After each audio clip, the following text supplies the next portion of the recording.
जीवन में किसी के चले जाने से या कुछ खो जाने से हम अक्सर उदास हो जाते हैं और ये मनुष्य का स्वभाव है। पर हमें ये नहीं भूलना चाहिए कि दुनिया की रीत है। जब जिस समय हमारे पास जो है अनमोल है। एक ऐसी ही दिल को छू जाने वाली स्टोरी लेकर आ रहा हूँ जिसे सुनकर आपका दिल और रूह कांप जाएगी। अगर आप भी चाहते हैं कि आपकी कहानी को हम अपनी आवाज़ दें या आप अपने दिल की आवाज़, दिल के जज्बात किसी को बताना चाहते हैं शब्दों के द्वारा, तो आप हमारे इंस्टाग्राम चैनल कहानी वाला को फॉलो कर लीजिए और हमें वहाँ लिख के भेजिए। सो कहानी शुरू होती है यहाँ से। मेरा नाम आर्यन है और मुझे प्यार 18 साल की उम्र में ही हो गया था। शायद वो मेरा आखिरी प्यार भी था।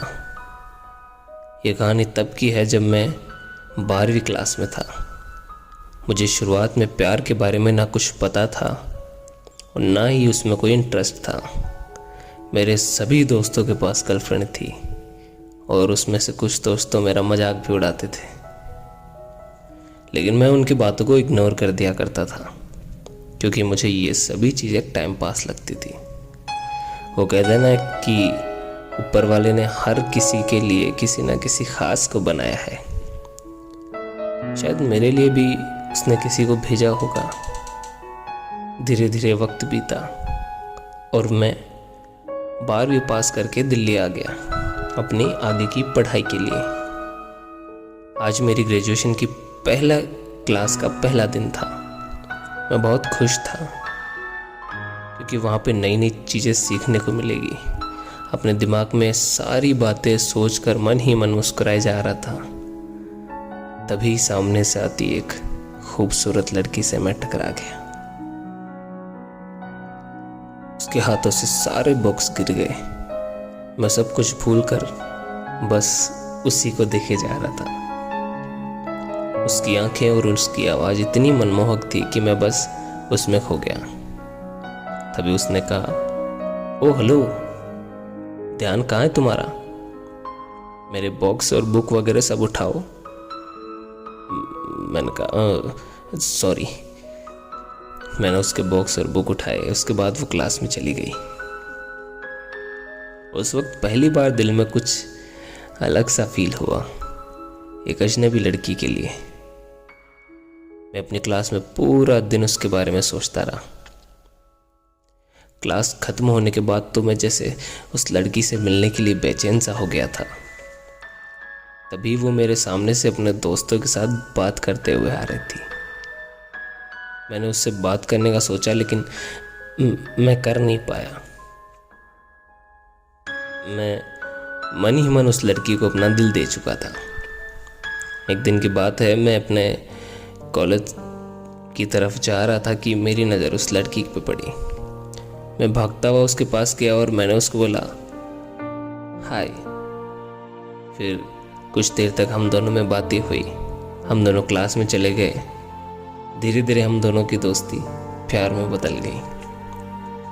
जब हम दोनों कॉलेज से घर जा रहे थे, बीच रास्ते में तेज बारिश होने लगी।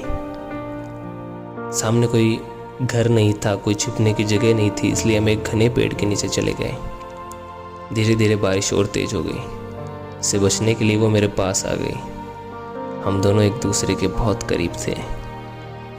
सांसें गर्म होने लगी। मैं उसको किस करने ही वाला था कि वो सहम गई और वो वहाँ से दूर चली गई। तब तक हमारे रिलेशन को 2 साल हो चुके थे। तो मैंने उससे पूछा कि क्यों ना हम लोग अगले साल शादी कर लें। वो बोली, मैं अपने घर पे तुम्हारे बारे में बताऊंगी। लड़का खुशी खुशी अपने घर चला जाता है। उधर लड़की की बातों को सुनकर उससे घर वाले कहने लगे कि तुम उस लड़के से दूर रहोगी। लड़की कहती है कि मैं उसके बिना नहीं रह सकती, लेकिन उसके घर वाले उसकी एक बात तक नहीं सुनते।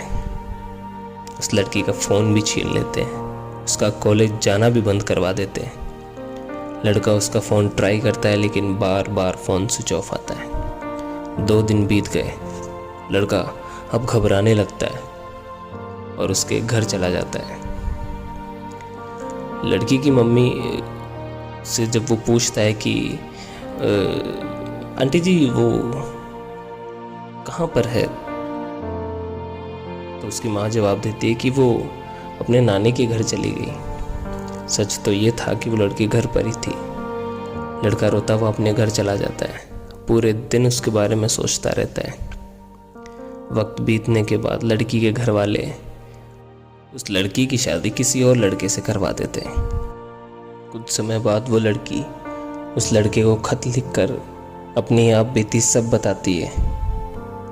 लड़का ये सब पढ़ के चूर चूर हो जाता है, पर वो क्या करता, अब वो लड़की किसी और की हो चुकी थी। लड़का इस सदमे को बर्दाश्त नहीं कर पाता है और वो अपने आप को सजा देता है। वह रूम में खुद को बंद करके अपनी प्रेमिका का नाम पुकारते हुए अपने आप को फांसी लगा लेता है।